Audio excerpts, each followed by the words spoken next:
Get on the ground, a man in a knockoff. Security vest screams, pointing a pistol. At my 78-year-old grandfather, who's holding nothing but a watering hose.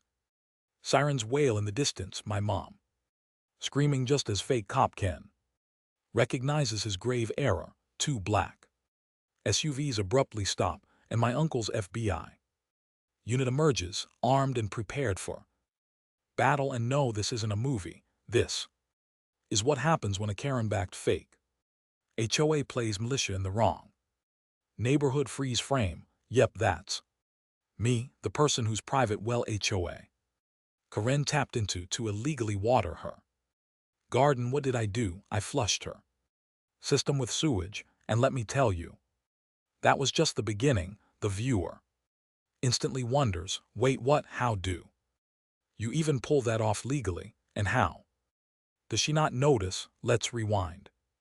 2 months ago, I was occupied with taking care of my grandfather in my late mom's old house while simultaneously searching for a job amid the chaos of the post-pandemic job market and grad school burnout. My grandpa's a soft-spoken Korean War vet with a garden so immaculate the local bees write him thank you notes. The neighborhood was supposed to be a quiet little retirement community. Keyword supposed to. Enter Karen, not a regular Karen, a super Karen with a blonde bob, a clipboard glued to her hand, a purse that looked like it could fit a small satellite dish, and a voice with the pitch of a malfunctioning smoke alarm. She'd self-appointed herself as the president of the Neighborhood Standards Committee, which, to be clear, didn't exist. She claimed we were all part of an HOA. Except we weren't. There was no formal document in place, no board. There was no city approval required. All she had was Karen, her printer, and the terrifying conviction that she was destined to rule. At first it was harmless, notes taped to doors about trash cans being improperly aligned. Grandpa made passive-aggressive comments about the non-compliant paint tones on garden sheds. Grandpa laughed it off. He'd survived artillery barges. Karen's font choice wasn't going to shake him. But then came Ken. Ken was Karen's new boyfriend. He wore camo cargo shorts, vest that said security, even though no one hired him, an aviator so dark he could probably see into other dimensions. He exuded a confident demeanor reminiscent of someone who had seen too many reruns of Cops, and exuded a legal authority reminiscent of a damp paper towel. And worst of all, he carried a weapon. At first he concealed it under his vest, as if he wanted you to inquire about it. The first time I met Ken, he was walking through the neighborhood, barking orders into a walkie-talkie alone. I was talking to no one. I was trimming the hedges. He stopped, squinted at me like I just declared war on his lawn, and asked, "Do you have a permit for that tool?" I blinked. "You mean the hedge clippers?" He nodded as if I had just confirmed his deepest fears. Manual cutting tools can pose a safety risk if improperly maintained. HOI regs require annual inspection. What is HOI? I asked. He leaned in and whispered like he was letting me in on a conspiracy. It's real, however, not everyone has been made aware of it yet. I went inside and laughed for 5 solid minutes. Grandpa didn't. He just looked out the window and said, "Guys like him don't stay amusing forever." He was right. The next week, we got our first official notice of violation. Apparently, Grandpa's flag in the flower bed was excessively patriotic and could trigger international tensions. I'm not joking.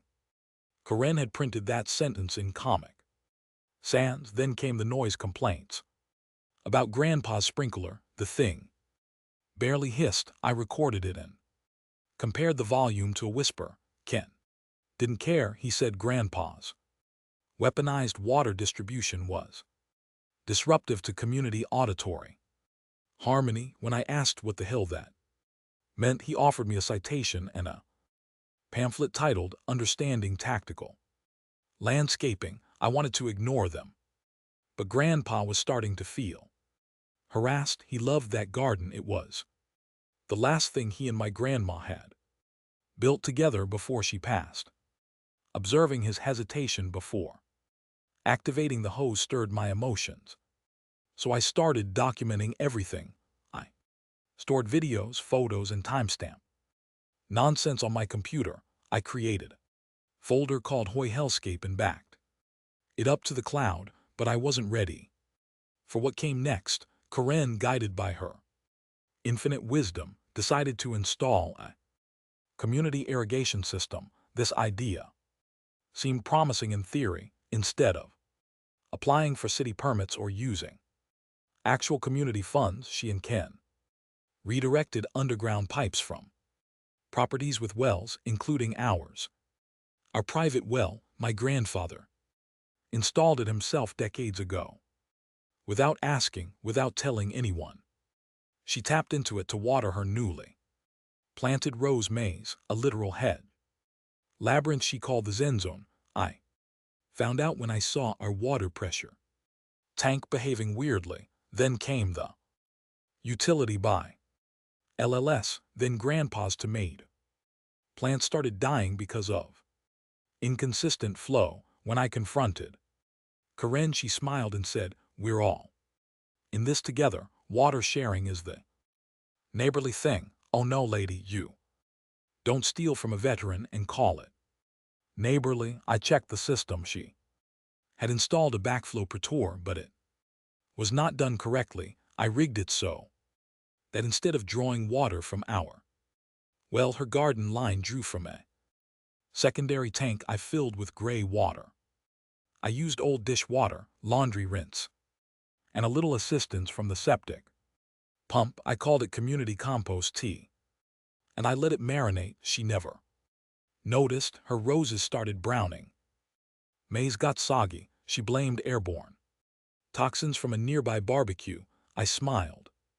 I waited, then I flushed the whole system. 2 hours later, Karen was in her backyard screaming at Ken to do something. He responded by marching over to our property, fists clenched, demanding to inspect our infrastructure.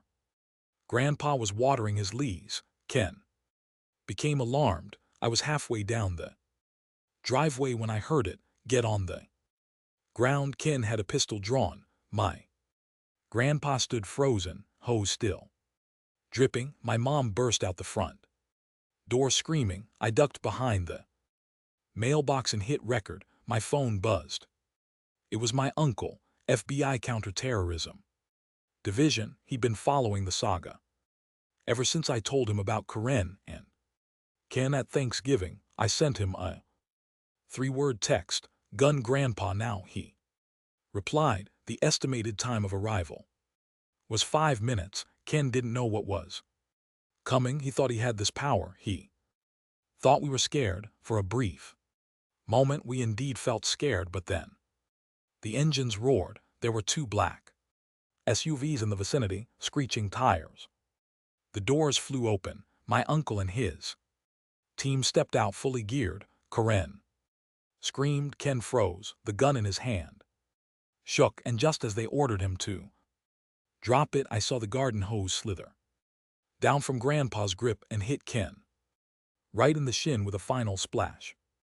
You want to know what poetic justice tastes like? It tastes a lot like swamp water. But just when I thought the show was over, one of the FBI agents pulled out a folder, looked at Karen and said, "Ma'am, you're under investigation too. And it's not just about the water." Wait, what? Everyone always thinks the story ends when the bad guy gets tackled, cuffed, and shoved into the back of an FBI vehicle. Neighbors clapped. Karen screamed. Grandpa got a cup of lemonade, and the paramedics checked his blood pressure. But what's the real story? That was just the opening act. While Ken sat pouting in the back of a federal SUV like a toddler denied ice cream, the agents weren't packing up and leaving. they were just beginning their work. One of them opened a thick folder, flipped through a few pages, and turned to Corinne with a kind of calm, surgical politeness that only makes you more terrified. He asked, "Ma'am, can we speak to you about your financial activities related to the homeowners association?" Corinne blinked with a sudden shock. "What financial activities?" she asked, her voice already climbing the scale toward operatic levels of panic. The agent didn't smile, she didn't blink. He simply responded, "We have records of monetary exchanges, unregistered dues, collections, and potentially fraudulent documentation. We'd like to clarify few things." And just like that, the queen of the fake HOA was suddenly the main character in a federal interrogation. Admittedly, I didn't anticipate the FBI's unexpected turn. I figured they'd arrest Ken, maybe take his toy gun, and give Corinne a fine for pretending her printer gave her legal authority. However, it appears that engaging in activities such as collecting thousands of fake dues, threatening seniors to hand over their pension cash, and falsifying government-style documents triggers a distinct set of legal consequences. Corinne had navigated through all these legal obstacles with the elegance of a drunken giraffe. The investigation kicked off on the front lawn right in front of her rose maze, which, by the way, had started to rot. Literally, the entire center had become a muddy swamp, filled with sewage, water-fed root rot. And the stench was unbearable. Let's just say the stench made a local raccoon retch. I watched it happen. Nature itself was rejecting her landscaping. A few agents began snapping pictures of the fake HOA regulation signs she'd nailed onto street light poles and tree trunks. One of them found the community standards enforcement manual she'd written herself. It was printed in color, laminated, and included gems like all patriotic displays must be approved for tone and aesthetics, and only pastel colors are permitted for outdoor furniture. Bright red chairs in sight. Unrest. Then came the door-to-door interviews. Turns out Corinne and Ken had been busy. Over 6 months, they'd convinced at least 15 residents, most of them elderly, that there was a new HOA mandate requiring biannual neighborhood enhancement contributions. They used a tactic known as "give us money or we'll make your life hell." They had fee sheets with bogus legal jargon, fake city approval stamps, and even an electronic payment system that routed payments directly to an account under Corinne's maiden name, Mr. Donnelly, who lived 2 houses down and could barely hear his microwave beep, had been paying $300 every 3 months. When the agents told him it was all fake, he started crying. His tears were not due to the money, but rather because he felt he had violated the rules. Another neighbor, sweet Mrs.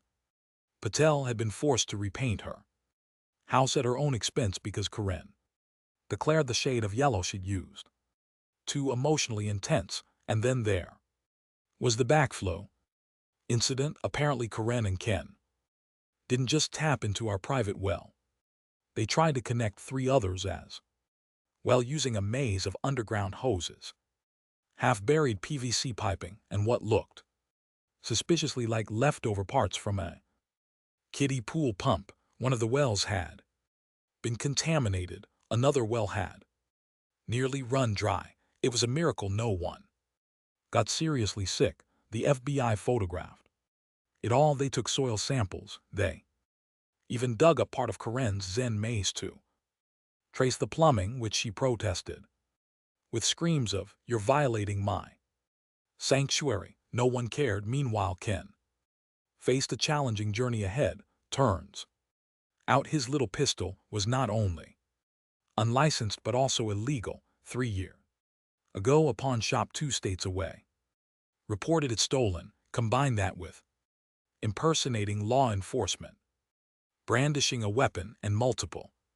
counts of elder harassment, and let's just say the man was looking at more than just community service, but the icing on the cake, the cherry on top, is his fake security certification. He'd printed it himself, misspelled certified. Twice, back at our house, Grandpa sat on the porch sipping sweet tea like a man who just survived a Category 5 Karen. Despite his calm demeanor, I could sense a tremor in him. He was not shaken by Ken, not even by the gun, but the sheer gall of someone who could walk into a peaceful community and twist it into a neighborhood dictatorship overnight. He kept shaking his head, muttering all that noise over a hose. That night I uploaded the footage. Not only did Ken pull the gun, but the entire saga left a lasting impression. The fake signs, the fictitious citations, the HOA threats, and even Karen's TED Talk-style speech about restoring moral balance to cul-de-sacs were all part of the story. I cut it together like a documentary.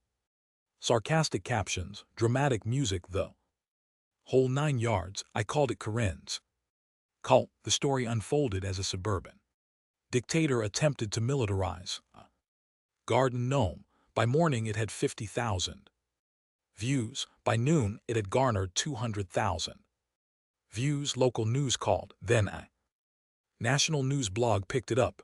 My inbox exploded with messages. Can you come on our podcast? Can we do segment? Will Grandpa do an interview? Grandpa said no to all of them, but he did let me record him saying one sentence. I just wanted to water my leaves. That clip went viral, but just when I thought everything was winding down, Ken locked up, Karen facing charges, and the neighborhood breathing again. I opened the mailbox and found a letter, not typed, handwritten. The stationery features neat block letters. On a monogrammed background, I received a message that said, "You've embarrassed the wrong people. This isn't over." The board. There was no board. This implied that someone else was interested in taking Karen's place, and they just made the worst mistake of their life. The envelope sat on the kitchen table like a loaded mousetrap. Grandpa glanced at it once, shook his head, and went back to peeling an apple with his pocket knife. My mom was already pacing aggressively, muttering about restraining orders and neighborhood cameras. But me, I just stared at the letter and laughed, not because it was funny, but because it was stupid. The laughter came not from a sense of humor, but from the sheer stupidity of the situation. It was blatantly and aggressively stupid. After everything that had just gone down, some mystery person still had the nerve to try and revive the HOA nonsense like it was the plot of a violent sequel. You'd think Karen getting exposed to 500,000 people online and Ken being hauled away by actual federal agents would be enough to put that particular delusion to bed. But no, somebody wanted around too. They wanted me to be informed about their intentions. I kept the letter, of course, tucked it into my HOA hellscape folder and scanned it. It didn't have fingerprints. I already checked with Grandpa's old hobby kit from his days teaching at the police auxiliary. However, it did have a scent of desperation and perhaps lavender. Whoever this person was, they were trying to sound official. The letter head was fake fancy with some kind of embossed crest that looked suspiciously like a clip art eagle holding a rack. No one signed it, only the board. But what board? The HOA never existed in the first place, and Karen's attempt to establish a shell organization turned out to be a complex scam. Still, this letter was trying to sound like it came from an underground government of cul-de-sac tyrants, as if they had meetings in a candle-lit garage wearing robes made of patio furniture covers. The message was short but full of veiled threats, stuff like antagonism. I printed out the letter and taped it to the fridge like a kindergarten drawing. Then I poured myself a cup of coffee and started digging. If someone wanted a war, I'd give them one, and this time I wasn't just documenting, I was hunting. The first step was figuring out who else might be dumb enough to try and resuscitate Karen's failed HOA. I started with the neighborhood gossip mill. Retirement communities don't run on electricity, they thrive on community interactions like porch talk and dog walking conversations. I made small talk with Mrs. Alvarez while she walked her Yorkie. I helped Mr. Lin haul a stubborn trash bin. Unexpectedly, whispers began to circulate. Someone had been seen going door-to-door with a petition to reestablish order. The phrasing alone suggested a potential dictatorship. Apparently this mysterious figure claimed they were filling the leadership vacuum left by Karen's removal. But the real kicker, they said they had federal connections. That made me pause. There was only one plausible way for someone in this neighborhood to make such a statement.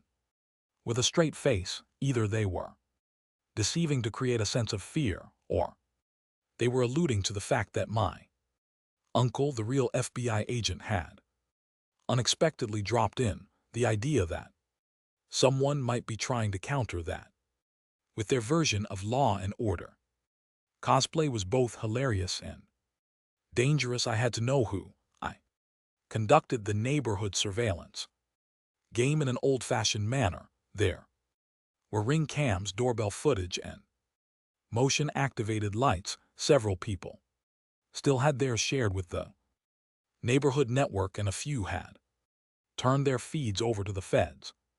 During the Karen investigation, I combed through hours of footage. Finally, I spotted something interesting. A man in his mid-40s with a receding hairline walked with a smug demeanor, holding a clipboard and wearing a polo shirt embroidered with the letters NCC on his chest. He knocked, handed out papers, and sometimes talked to people for several minutes. In one clip, he nodded along as a homeowner gestured angrily toward my house. I cross-referenced the timestamps and figured out who he visited. Then I went knocking myself. Most people were tight-lipped and nervous. One person even said, "I don't want any more trouble," but eventually someone cracked. A sweet old guy with nothing left to lose told me the visitor's name was Craig Donaldson. He lived on the far edge of the neighborhood. He had experience working in the field of private security. He claimed he was starting the neighborhood compliance council. Apparently, Karen had handed him all her documents before things went south, and now he was trying to restructure the whole operation with legitimacy and discretion. Translation: he wanted to take over the scam and make it look legal. I paid Craig a visit. My intention was not to confront him, not yet. The purpose was to observe the operation. His house was what you'd expect from a man with delusions of authority. I placed flags, surveillance signs, and a custom doormat with the message, "Respect my rules or leave." Dropped a flyer in his mailbox, one I made myself. It read, "Fake HOAs are illegal. Please consult with your lawyer." Before assuming the role of the law, I made sure to sign it FBI family. If he desired to discuss his federal connections, I was more than willing to reciprocate his enthusiasm. But Craig wasn't just posturing. He started mailing out NCC bulletins to the entire neighborhood. He disguised his demands as memos, compliance check reminders. The program also includes voluntary noise surveys and even a schedule for patio aesthetic evaluation. It was HOA Karen all over again, except now with a guy who probably narrated his life like a Tom Clancy novel. The turning point came when Grandpa received a letter demanding he remove his American flag Garden stone, the stone, not the actual. Flag was the turning point, the garden. Stone was found to be out of place. According to the notice, it violated visual uniformity expectations. Grandpa stared at it for 10 seconds, then picked up the phone and called my uncle. The next morning, Craig's mailbox mysteriously vanished without explanation. 1 minute it was there, the next just a pile of shattered plastic and a single piece of duct tape, with the word "Nope" scrolled across it. Warning, a joke, possibly both, but Craig didn't back down. He escalated. One evening, Grandpa went to turn on the garden lights and the entire circuit popped fried. It was completely melted. From the inside out. An electrician later confirmed someone had tampered with the wiring. Dangerous, stupid, illegal, but also predictable. That night I set up cameras. Not only should they be placed outside, but they should also be concealed. They were equipped with trail cams, motion detectors, and batter report sensors. I waited patiently for results. 4 days later, I caught him. Craig was sneaking into our backyard at 2:00 in the morning with a flashlight and what looked like a measuring tape. He was photographing our fence. I watched him through the monitor in stunned silence. This was not out of fear, but rather because the man had unintentionally fallen into the same trap that had befallen Ken. He thought he was untouchable. He believed that no one would challenge his small-scale dictatorship. So I called my uncle again, and this time we weren't just going to arrest a fake cop. We were going to dismantle a whole shad government, and Craig had no idea that the next knock on his door wouldn't be me. It would be federal. Craig's house looked like a suburban bunker. The hedges were trimmed into geometric shapes, the driveway pressure washed to within an inch of its life, and the front porch had a motion-activated speaker that chirped, "Welcome to the NCC Command Center." Every time someone stepped near it, he had completely leaned into the role of neighborhood overlord, the same way a kid wears a Batman cape and starts issuing citations to stuffed animals. Except this person wasn't 5, he was 46, had gone through 2 divorces, and was about to face the harsh reality of pretending to be a little god in a neighborhood full of people who had had enough. When the agents came, they didn't come in with sirens blazing. It was calm, quiet, surgical. The scene consisted of 2 plain black vehicles, 4 people in clean suits, and no showy weapons or dramatic shouting. Craig opened the door wearing a headset and holding a clipboard as if he were managing a military operation. His expression went from smug to scrambled. In about 2 seconds, my uncle stepped forward and handed him a folder. It wasn't an arrest warrant, but it could be soon. "We have just issued a notice of investigation regarding harassment, impersonation of a municipal officer, and possible fraud." Craig attempted to dispute the notice. He attempted to inquire whether this was a violation of the First Amendment. One of the agents replied, "No, sir, this is a you lied to old people and committed wire fraud issue." I stood across the street with Grandpa, watching it unfold like the season finale of a show we didn't even know we were starring in. Grandpa simply sipped his tea and muttered, "It takes a special kind of fool to pick up a cursed crown." Corinne's fake HOA had become exactly that. The cursed crown was passed from one delusional control freak to another, each convinced they could wield it better, smarter, and more discreetly. Each individual underestimates the loudness of a retired veteran's hose when combined with the appropriate form of petty revenge. Catalyst for Craig's downfall originated internally. A quiet and polite neighbor, Mr. Branson, who had been one of the first to sign Craig's neighborhood order, Petition turned whistleblower. Apparently, he'd felt guilty after realizing Craig had been collecting compliance fees in the form of prepaid Visa gift cards. The justification: untraceable contributions maintain the sanctity of the order. That was an actual sentence in one of Craig's NCC newsletters. He'd also drafted a charter for mandatory visual cohesion that included fines for Halloween decorations, garden gnomes, and lawn chairs in primary colors. Branson turned over everything: emails, recorded conversations, and the internal NCC spreadsheet labeling non-compliance fines and projected revenue. It didn't take long after that. Although Craig wasn't immediately arrested, the walls quickly closed in.